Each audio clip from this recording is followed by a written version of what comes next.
আসসালামু আলাইকুম। সবাইকে স্বাগতম সাকসেস উইথ সাইফুল্লাহতে। তোমাদের সাথে আছি আমি সাইফুল্লাহ মানসুর রিফাত। পড়াশোনা করছি রাজশাহী বিশ্ববিদ্যালয়ে ভেটেরিনারি অ্যান্ড অ্যানিমাল সায়েন্সেস বিভাগে। আজকে আমরা আলোচনা করব জটিল যৌগের জটিল সমস্যাগুলো নিয়ে এবং এটার সংকরণ কিভাবে হয়, নামকরণ কিভাবে করে, গঠন কিভাবে হয়, এগুলো নিয়ে আমরা আজকে খুব সহজভাবে কিভাবে করা যায় সেগুলো নিয়ে আজকে আমরা আলোচনা করব।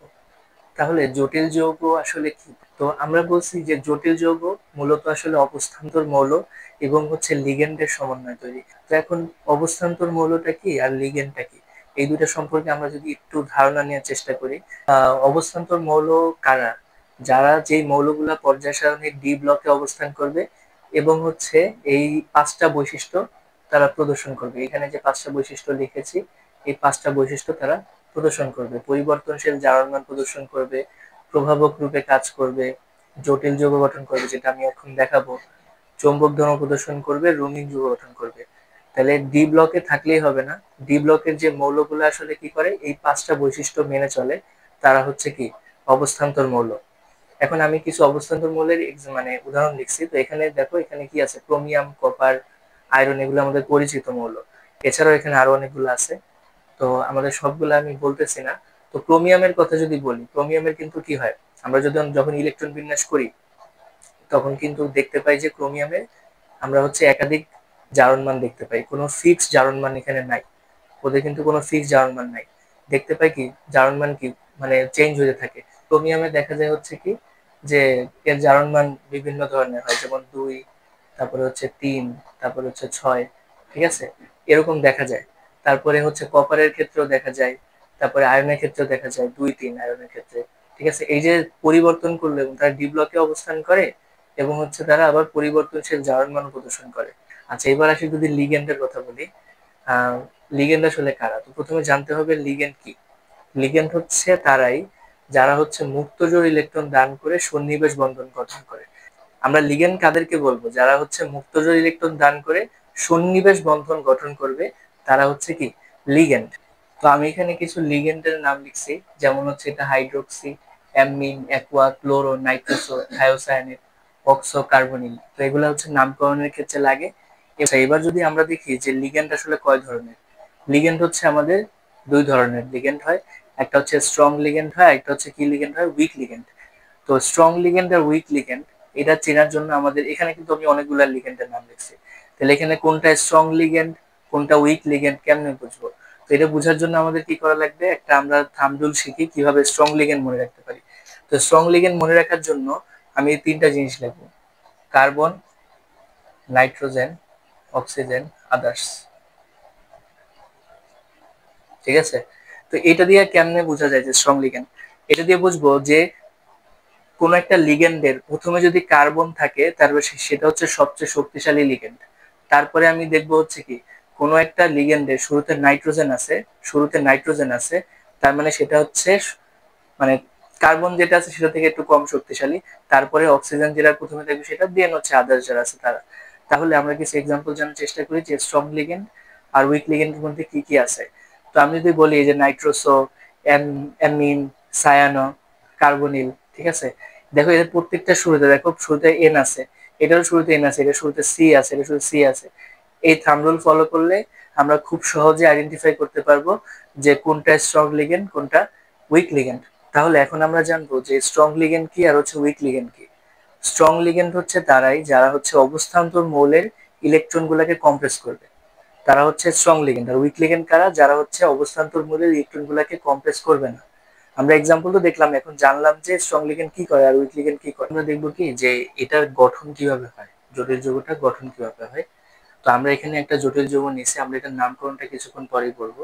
এটা কি করা যায়, আমি যখন এটাকে একটা ভেঙে লিখবো, তো এটা কি প্লাস, এটা মাইনাস, এটা প্লাস আকারে আছে, এটা মাইনাস আকারে আছে, তো কি হবে, আমি এটাকে ভাঙবো তখন দেখতে কিরকম হবে। পটাশিয়াম প্লাস আকারে আছে, আর এই যে আমরা যে জটিল আয়নটা দেখতেছি, এটাকে একটা জটিল আয়ন, ঠিক আছে, এটা 4 মাইনাস। তো এটা পটাশিয়াম প্লাস আর 4 মাইনাস। এই যে আমাদের যে আয়নটা আছে নেগেটিভ আয়ন, এর মধ্যে এটা কি জটিল আয়ন, তো এটাকে আমরা গঠন করবো এখন। আচ্ছা, তো এখন গঠন করার জন্য এখানে এটা কি, এটা একটা অবস্থান্তর মৌল, আর এটা হচ্ছে কি আমাদের লিগ্যান্ড। আচ্ছা, তাহলে এখন এই অবস্থান্তর মৌলের চার্জ সংখ্যা কত সেটা কি আমরা বলতে পারি? সেটা কত আমি বলতে পারবো?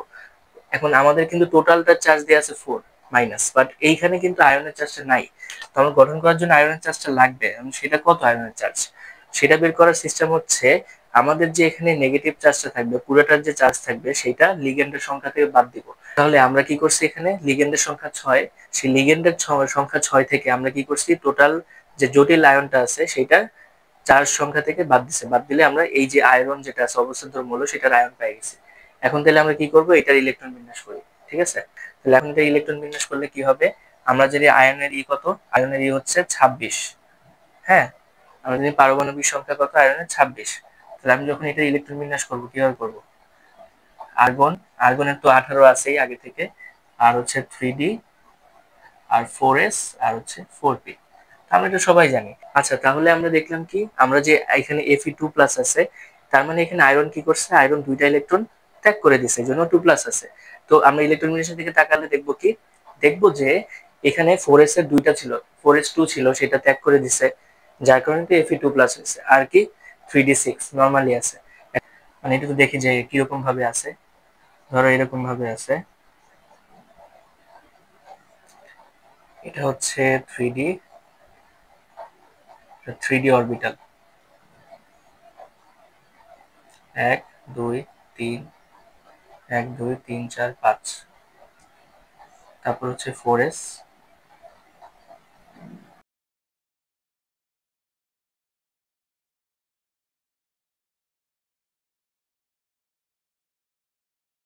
এখন আমরা এইগুলা ইলেকট্রন গুলাকে এখানে বসায় দেখবো। ঠিক আছে, বসাবো এখানে, তো 6টা আছে এখানে। প্রথমে কেমনে কেমনে, প্রথমে সিঙ্গেল ইলেকট্রন করে ঢুকে, 1 2 3 4 5, তারপরে কি হবে, লাস্টেরটা 6, মানে এরপর একটা উল্টা দিকে বসাবো। আর এখানে তো এই যে 4s যেটা আছে, 4s এর এখানে ইলেকট্রন নাই, 4p তে ইলেকট্রন নাই, এই জন্য এগুলো ফাঁকা। আচ্ছা, তাহলে এখন আমরা হচ্ছে, এখন কি হলো, এখন হচ্ছে এই, এটা তো নরমালি আছে, এখন এটার সাথে কি আসবে, লিগেন্ডটা চলে আসবে। তো লিগেন্ড আসলে জিনিসটা, যখন লিগেন্ড চলে আসবে তখন এই একটা আয়ন তৈরি হয়ে যাবে। তাহলে এখন আয়ন তৈরি হলো, তো আয়নটা কিরকম হবে, এরকম আছে, সরি 4 মাইনাস। আচ্ছা, তো এই যে জটিল আয়নটা আছে, এই জটিল আয়নে হচ্ছে আমরা যে লিগেন্ডটা দেখতেছি, এটা আসলে কি লিগেন্ড, স্ট্রং লিগেন্ড না উইক লিগেন্ড, এটা কেমনে বুঝবো? মনে আছে যে থাম্ব রুলটা বলছিলাম, ওইটা দেখলে কিন্তু বোঝা যায়। প্রথমে কিন্তু এই যে কার্বন আছে, তার মানে এটা হচ্ছে স্ট্রং লিগেন্ড। তো এটা যদি স্ট্রং লিগেন্ড, এটা কি করবে, এই যে অবস্থান্তর মৌল আয়রন যেটা আছে, ওর ইলেকট্রনকে কি করবে, কম্প্রেস করবে। তাহলে আমরা এখন কি এটা আবার করে, এখন আবার লিখবো, লিখে দেখি কি হয়। তো প্রথমে কি ছিল, আর্গন আমরা লিখলাম, এটা হচ্ছে 18। আমরা এখন এই যে বক্স করব, এটা হচ্ছে 3d, দেন হচ্ছে এটা হচ্ছে 4s, আর এটা হচ্ছে 4p,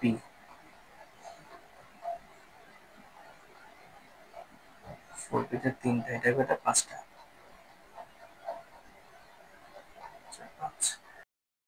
এখন এখানে কি হবে, যেহেতু এখানে কি চলে আসছে, স্ট্রং লিগেন্ড আসছে, তো স্ট্রং লিগেন্ড কি করবে, এই আয়রনের ইলেকট্রন গুলোকে কম্প্রেস করবে। তো কি করবে, এগুলোকে চাপায় এক পাশে নিয়ে আসবে। কি হবে, এখানে তো আগে থেকে দুইটা ছিল, এই দুটো একসাথে চলে আসবে, এই দুটো একসাথে চলে আসবে। তো এই যে ফাঁকা জায়গা রয়ে গেল, এই ফাঁকা জায়গাগুলো কি করবে, সায়ানাইড কি করবে, মুক্তজোড় ইলেকট্রন শেয়ার করবে, এই জন্য এদেরকে লিগ্যান্ড বলা হয়। তো কি করবে, মুক্তজোড় ইলেকট্রন শেয়ার করবে। তো এই যে একটা মুক্তজোড় ইলেকট্রন, এই একটা সায়ানাইড দিল, একটা মুক্তজোড় ইলেকট্রন, এই একটা সায়ানাইড দিল। তাইলে আমরা দেখলাম কি, তাহলে এই যে এই সায়ানাইড কি করলো, মুক্তজোড় ইলেকট্রন শেয়ার করলো। তো এভাবে কি তৈরি হয়ে গেল, জটিল আয়ন তৈরি হয়ে গেল। ঠিক আছে, তো আমরা জটিল আয়ন গঠন করে ফেললাম, দেন এটার সাথে পটাশিয়াম যেটা আছে যুক্ত হয়ে এটা তৈরি করে ফেলবে, জটিল যৌগ তৈরি করে ফেলবে। ঠিক আছে, তো এই হচ্ছে জটিল যৌগ গঠনের প্রক্রিয়া। এখন আমরা কি করব, যে সংকরায়ন করব, যে এই যে জটিল মানে যৌগটা তৈরি হইলো, এটা সংকরায়ন কত। ঠিক আছে, বা এটা সংকরায়ন কত, কেমনে করব, এখানে আমরা একটা জিনিস দেখবো, ডি কয়টা আছে, ডি তে কয়টা আছে, মানে যে সায়ানাইড যে আছে এখানে ডি কয়টা আছে, ডি তে আছে 2টা। ঠিক আছে, এই জন্য আমরা দিব ডি স্কোয়ার, এস আছে একটা, এই জন্য এস দিলাম, পি আছে কয়টা, 3টা। ঠিক আছে, সরি, পি আছে কয়টা, 3টা। sp3, ঠিক আছে। তাইলে আমরা জানি sp3 d² বা d²sp3 হইলে কি হয়, এই যে উপরে আমি সংকরায়নের এগুলো লিখছি d²sp3। তো d²sp3 হলে কোন সংকরায়ন হয় বা এটার আকার কিরকম হবে? সংকরায়ন তো হচ্ছে d²sp3, আর এটার আকার কি হবে? এই যে উপরে আমরা লিখছি sp3d², একই কথা, দুটো আগে পিছে লেখো। sp3d² হলে কি হবে? অষ্টতলকীয়। এখন এই যে অষ্টতলকীয় আছে, এটা দেখতে কিরকম হবে, গঠনটা দেখতে কিরকম হবে, এটা আমি এঁকে দেখি। এখানে কি হবে? Fe2+, এখানে এরকম ভাবে Cn একটা আসবে।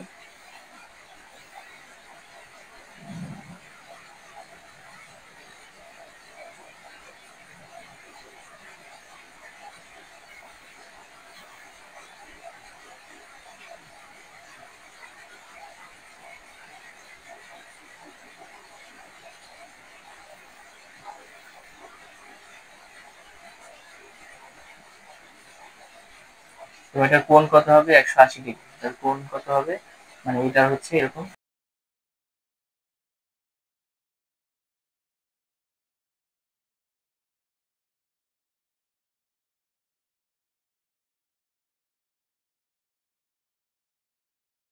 এখন এটা সন্নিবেশ সংখ্যা কত? এটা তো ছিল আমাদের কি সংকরায়ন। সংকরায়ন, তাহলে সন্নিবেশ সংখ্যা কত? সন্নিবেশ সংখ্যা,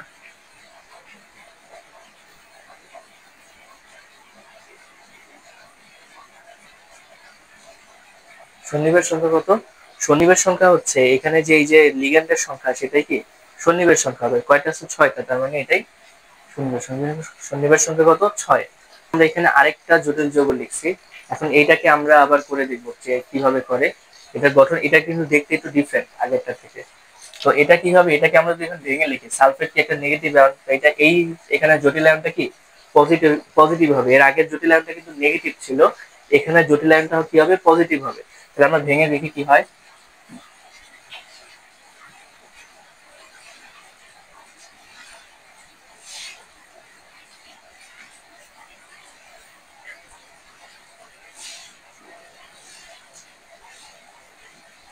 এখানে আমাদের এই যে আমরা যখন এই জটিল যৌগটাকে ভেঙে লিখলাম, লিখে সালফেট যেটা আছে, আমরা জানি সালফেটের কত চার্জ হচ্ছে 2-। আর এখানে যে আমার জটিল আয়ন আছে, তার মানে জটিল আয়নের চার্জ সংখ্যা কত হবে? তাহলে 2+। এটা ভাঙার পর আমরা বুঝতেছি আলাদা করার পর। তাহলে এখন এইখানে এই জটিল আয়নে কপার হচ্ছে কি? কপার হচ্ছে আমাদের অবস্থান্তর মৌল, আর এটা হচ্ছে কি লিগ্যান্ড, ঠিক আছে। তাহলে এখন এই অবস্থান্তর মৌলের চার্জ কত সেটা আমরা বের করছিলাম, ঠিক আছে। কি হবে বলতো? কপার চার্জ কেন বের করবো? আমরা যে জটিল আয়নের যে চার্জ, সেটা লিগ্যান্ডের সংখ্যা থেকে বাদ দিব। লিগ্যান্ডের সংখ্যা 4, এটা থেকে 2 বাদ দিব, কত আসবে? 2। তার মানে কপারের চার্জ কত? 2+, ঠিক আছে। তাহলে সেই একইভাবে আমাদের কি হবে? আমরা যখন কপারে ইলেকট্রন বিন্যাস করব, কপারের কত? 29, চার্জ 2+, তার মানে কি কপার দুইটা ইলেকট্রন ত্যাগ করছে। দুইটা ইলেকট্রন ত্যাগ করলে আমরা জানি কপারের কি রকম থাকে, যখন নরমালি চার্জ সে ইলেকট্রন ত্যাগ করে না, তখন থাকে 3d10 আর 4s1। কিন্তু যেহেতু দুইটা ইলেকট্রন ত্যাগ করছে, এখান থেকে একটা, এখান থেকে একটা, দুইটা ইলেকট্রন ত্যাগ করে দিছে। তো এই দুইটা ইলেকট্রন ত্যাগ করার কারণে কি হয়েছে? ইলেকট্রন ত্যাগ করার কারণে তার হচ্ছে এরকম হয়ে গেছে। তো এখন আমরা যে পরে এখানে আবার আমরা দেখাইছি, এখানে 3D তে দুইটা দুইটা একটা আর 4s ফাঁকা আছে, 4b ফাঁকা আছে। তো এখন কি হবে? তো যেহেতু শেষে প্রথমে এন আছে, তার মানে কি এটা একটা শক্তিশালী লিগ্যান্ড। যেহেতু লিগ্যান্ড চলে আসছে, এখন কি হবে? এখানে ইলেকট্রন গুলোকে কম্প্রেস করবে, কিন্তু এখানে ওরা মানে আগে থেকেই একসাথে আছে, এই জন্য এটা কিছু হবে না। ফাঁকা জায়গাগুলাই যায় কি করবে? এই যে আমাদের যে অ্যামিন আছে, যেটা কি করে মুক্তজোড় ইলেকট্রন শেয়ার করবে, মুক্তজোড় ইলেকট্রন শেয়ার করে এখানে তারা কি করবে? একটা জটিল আয়ন তৈরি করলো। তো এই যে জটিল আয়ন তৈরি হয়ে গেল, এখন এটা সংকরণ কি হবে? তো আমরা সংকরণ আমরা দেখাইছি একটা এস আছে, তাই না? এখানে একটা এস আছে, আর পি আছে কয়টা? 3টা। দেখো পি আছে কয়টা? 3টা। তাহলে sp3 সংকরণ। আর আমি উপরে লিখে রাখছি যে sp3 হলে কি হবে? চতুস্তলকীয় হবে। তাহলে এই সংকরণটা কি হবে? চতুস্তলকীয়। তাহলে এটা সন্নিবেশ সংখ্যা কত? তো এখানে আমার লিগ্যান্ডের সংখ্যা কয়টা? লিগ্যান্ডের সংখ্যা 4টা, তার মানে সন্নিবেশ সংখ্যা 4। যে চতুস্তলকীয় গঠনটা কিরকম ভাবে হয় দেখতে, তো আমরা দেখলাম হচ্ছে এই যে কপার 2+, তো চতুস্তলকীয় গঠন হচ্ছে এরকম NH2,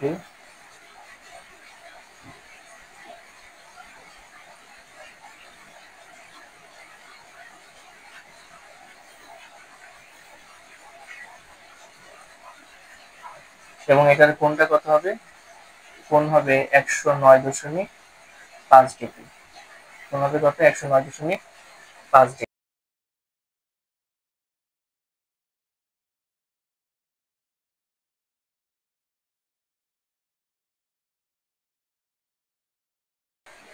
আচ্ছা, এবার আমরা যেটা লিখছি এটা হচ্ছে কি, এটা ডিফারেন্ট, এটা আগের দুইটা থেকে আলাদা। এটা হচ্ছে নিউট্রাল, কোনো চার্জ নাই এটাতে। এটার নাম হচ্ছে নিকেল কার্বনিল। Nickel carbonyl. তাহলে এখন এইটাকে করার সময় আমরা প্রথমে ধাতুটা ইলেকট্রন বিন্যাস করব, আর পরে এটা কি, এটা হচ্ছে একটা কি অবস্থান্তর ধাতু, আর এটা হচ্ছে কি তোমার লিগ্যান্ড। তাহলে প্রথমেই অবস্থান্তর ধাতু ইলেকট্রন বিন্যাস করবো, কিন্তু এটা কিন্তু চার্জিত না, এখানে চার্জিত না। নিকেল ধাতু, এখানে কিন্তু চার্জিত না, তো এটা ডাইরেক্ট আমরা ইলেকট্রন বিন্যাস করবো। তো এখানে আর্গন আছে 3d4s4p। আচ্ছা, তাহলে আমরা কি করলাম এখন? এই যে এখানে আমরা দেখলাম যে 3d তে হচ্ছে কিভাবে আছে, 8টা আছে, 1 2 3 4 5 6 7 8 এভাবে বসাইছি, আর এখানে 2টা আছে। আচ্ছা, তো এটা হচ্ছে নিকেলের নরমাল ইলেকট্রন বিন্যাস। এখন এমন হইলো যে এখানে কি আসলো, লিগ্যান্ড চলে আসলো। তো এখানে এই যে প্রথমে সি আছে, তার মানে কি এটা একটা স্ট্রং লিগ্যান্ড। তো এটা যেহেতু স্ট্রং লিগ্যান্ড, এ কি করবে, নিকেলের ইলেকট্রন গুলাকে কম্প্রেস করবে। তো এখানে যে দুইটা আছে, এই দুটো কম্প্রেস হয়ে একটার মধ্যে চলে আসছে, আর ওই পাশে যেটা আছে ওইটা আইসা ওইটা ওই পাশে চলে আসছে, প্রায় বসে গেল। তো সবগুলা মানে এইটা আইসা এখানে বসে গেছে, তো সবগুলা একসাথে চলে আসছে। তো ফাঁকা রইলো এই তিনটা, এই চারটা জায়গা। তো এই জায়গায় চারটা জায়গায় কি হবে, কার্বনিল কি করবে, মুক্তজোড়ী ইলেকট্রন শেয়ার করবে, মুক্তজোড়ী ইলেকট্রন শেয়ার করে এখানে বসাই দেবে। তো এখানে এই তিন জায়গায় বসছে। তো আমরা এখানে সংকরণ যদি দেখি কি হবে, এস একটা, পি কয়টা, তিনটা। আমরা সংকরণ কি দেখলাম, sp3 সংকরণ চতুস্তলকীয়। আর সন্নিবেশ সংখ্যা কি, লিগ্যান্ড চারটা আছে, সন্নিবেশ সংখ্যা 4। তো কিছুক্ষণ আগে আমরা দেখে আসলাম যে চতুস্তলকীয় দেখতে কেমন হয়। তো এটার চতুস্তলকীয় দেখতে কেমন হবে, তো মাঝখানে থাকবে নিকেল, ঠিক আছে, আর দুই পাশে কি থাকবে, এই যে এখানে থাকবে কার্বনিল।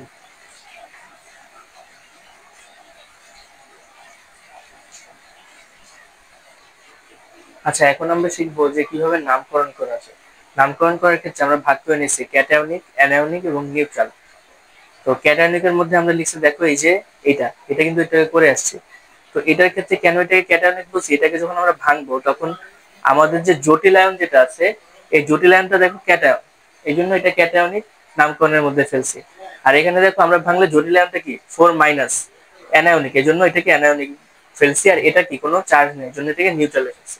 এখন নামকরণ করার ক্ষেত্রে ক্যাটায়নিকের ক্ষেত্রে আমরা কি করব, প্রথমে আমরা লিগেন্ডটাকে উচ্চারণ করব, টেট্রা অ্যামিন।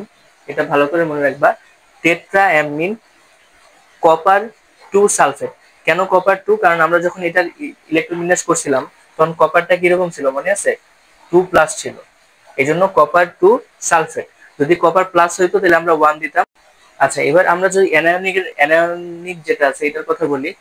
আচ্ছা, এবার আমরা যদি অ্যানায়নিকের কথা বলি তাহলে কি হবে, এটার ক্ষেত্রে আমরা ধাতুটাকে প্রথমে উচ্চারণ করবো, পটাশিয়ামকে প্রথমে উচ্চারণ করবো, ঠিক আছে। কি বলবো, পটাশিয়াম, এই যে পটাশিয়াম হেক্সাসায়ানোফেরেট। পটাশিয়াম, পটাশিয়ামটা উচ্চারণ করার পরে দেন হচ্ছে লিগেন্ড, দেন হচ্ছে এটা, ঠিক আছে। এটা উচ্চারণ করব, দেন লিগেন্ড, তারপরে এটা। তাহলে কি বলবো, পটাশিয়াম হেক্সাসায়ানোফেরেট।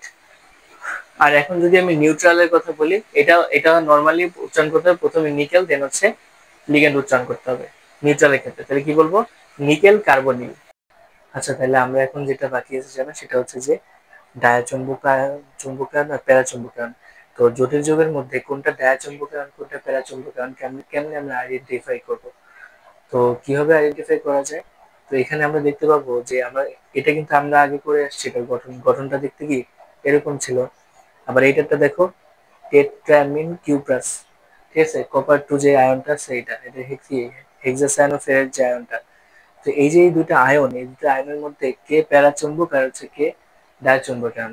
তো একটা জিনিস খেয়াল করবা যে আমি যখন ইলেকট্রন বিন্যাস করবো, এখানে দেখো ডাবল ডাবল জোড়া আকারে আছে, সিঙ্গেল কোনো ইলেকট্রন নেই, ঠিক আছে, সব ডাবল আকারে আছে। যার ফলে এখানে এই যে ডাবল যেটা থাকবে সেটাকে আমরা বলবো কি ডায়াচুম্বক আয়ন। তার মানে এটা কি ডায়াচুম্বক আয়ন। তাহলে আমরা ডায়াচুম্বক আয়ন কে, তাহলে এটা হেক্সাসায়ানোফেরেট।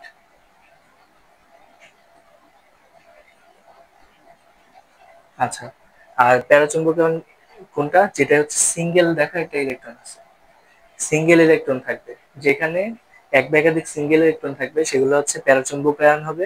আর যেটার মধ্যে কোনো সিঙ্গেল ইলেকট্রন পাবো না, জোড়ায় জোড়ায় ইলেকট্রন থাকবে, সেগুলো হচ্ছে ডায়াচুম্বকীয়ন। তার মানে